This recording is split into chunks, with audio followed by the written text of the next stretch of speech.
Buenos días, hoy iniciamos la unidad 4, el maravilloso mundo de la geometría. La unidad 4 con el paralelismo y ángulos de los polígonos. Vamos a trabajar la suma de los ángulos internos, la suma de los ángulos externos y los ángulos correspondientes y ángulos alternos. Vamos a iniciar entonces.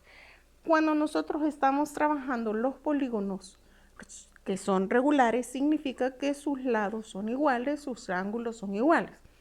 Pero lo importante de la clase del día de ahora es identificar que todo polígono ha sido, o su base fundamental es el triángulo, a lo que nosotros le llamamos a veces la triangulación.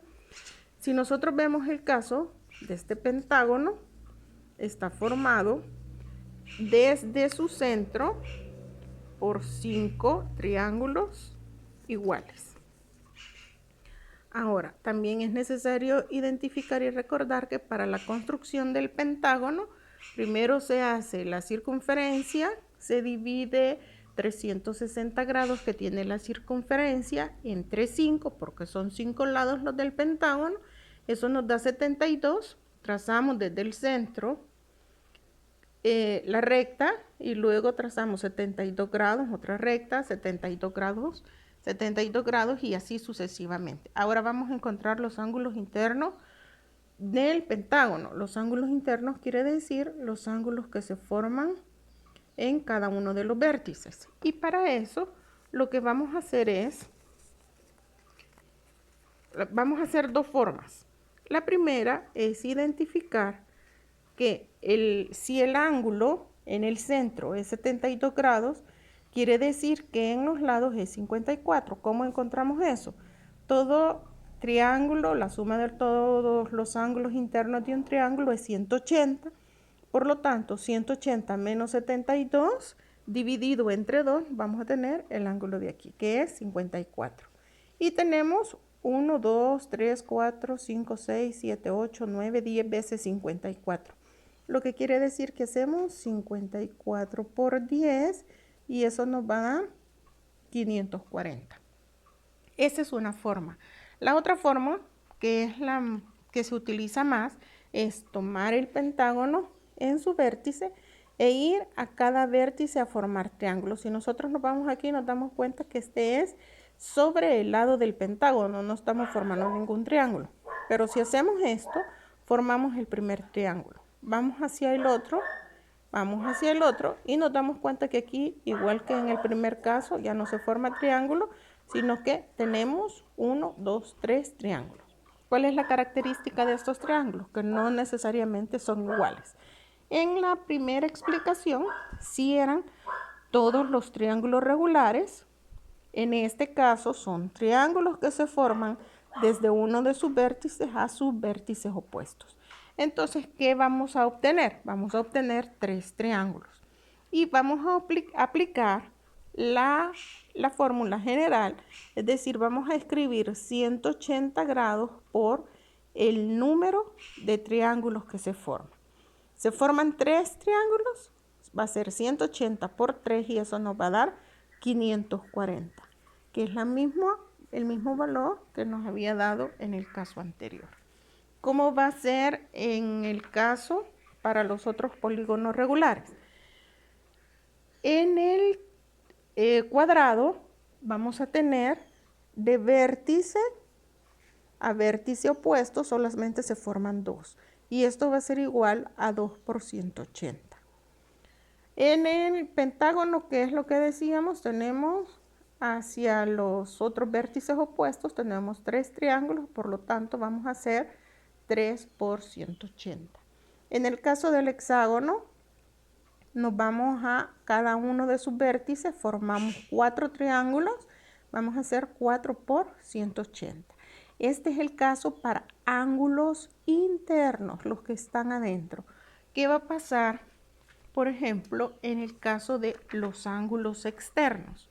Podemos trabajar con el cubo de Buffy, lo que es el hexágono, y nosotros vamos a identificar que todo ángulo que está adentro del polígono se va a llamar ángulo interno. Y entonces lo que estamos haciendo es la suma de todos estos ángulos internos que están en el polígono. Eso es lo que acabamos de realizar. Ahora, ¿cómo calcular los ángulos externos del polígono? Para calcular los ángulos externos de un polígono, vamos a hacer la extensión de cada uno de sus rayos y el ángulo que vamos a calcular es el que aparece de barrer y de unir de uno de sus lados hacia la extensión de esta recta que acabamos de trazar. Para eso, nuestra asistente del día de ahora nos tiene una fórmula base. Esa fórmula base está diciendo, aquí nos está dando también una pista, está diciendo que la suma de los ángulos externos siempre va a ser 360. Pero eso lo vamos a comprobar utilizando esta fórmula que ella trae el día de ahora. Entonces, si me permite, por favor, gracias. Esto lo vamos a utilizar. Se recuerda, no vaya a confundir. Anteriormente hemos visto la suma de los ángulos internos. Hoy estamos trabajando la suma de los ángulos externos. Y se va a trabajar diciendo que la suma de los ángulos externos, que no es nada más que la extensión, ¿verdad? La extensión de uno de sus lados aquí. Entonces estamos calculando estos ángulos. Estos ángulos estamos calculando que es la suma de los ángulos externos. Y eso se va a dar a través de esta fórmula.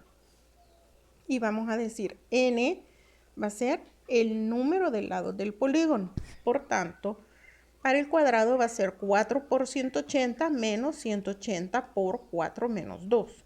Lo escribimos. ¿Cuál va a ser la respuesta? 360. Para el caso del pentágono, ¿cuánto va a ser n? N va a ser el número de lados. El pentágono son 5 lados, por lo tanto vamos a escribir 5 por 180 menos 180 por 5 menos 2. Y eso nos va a dar 360. En el caso del hexágono, ¿qué vamos a hacer? Escribir n como el número de lados del polígono, n como número de lados del polígono, y va a ser 6 por 180 menos 180 por 6 menos 2, y nuevamente nos va a dar de resultado 360. Entonces, concluyendo, la suma de los ángulos internos, va a obedecer a el vértice, los triángulos que se nos forman a partir del vértice.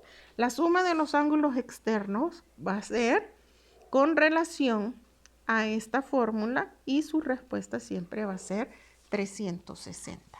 Vamos a ver entonces ahora lo que es, vamos a trabajar los ángulos correspondientes y los ángulos alternos. ¿Cómo vamos a trabajar esto? Vamos a trazar dos rectas, no necesariamente van a ser paralelas, y a esa la vamos a cortar por una sola recta, que corte las dos rectas iniciales. En el caso esta se llama recta L y recta M, que está siendo cortada por una recta B. Entonces, ¿en qué consiste? Esta prácticamente es teoría para todo lo que vamos a trabajar posteriormente. Dice que existe lo que son los ángulos internos. Y los ángulos internos son los que están coloreados en celeste. Y que existen los que son los ángulos externos. Y los ángulos externos son los que tienen color rojo. Ahora, los ángulos correspondientes. Los ángulos correspondientes está dado por A y E. A y E. Y D y H. También podemos ver que le corresponde B a F, es decir, en otras palabras, los dos de la derecha de arriba, los dos de la derecha de abajo, o sea, son correspondientes entre ellos. Los de arriba con los de abajo. Los de la derecha con los de la izquierda. Sí, así lo podemos ver, pero en la gráfica creo que no nos perdemos. También están lo que son los alternos externos, y para eso nosotros también lo podemos identificar con colores, en donde los alternos externos, es decir, los de afuera, tanto A con su alterno G. A es ángulo alterno de G y D es ángulo alterno de F. Están también lo que son los ángulos internos. Y podemos ver, B va a ser ángulo alterno interno con E, y C va a ser alterno con E, y B va a ser alterno con H. Esto es prácticamente teoría. ¿Qué es lo único que van a hacer ustedes de trabajo? Pues identificar solamente para esta gráfica, los tipos de ángulos, si son internos, si son alternos, y la correspondencia de cada uno de ellos. Gracias.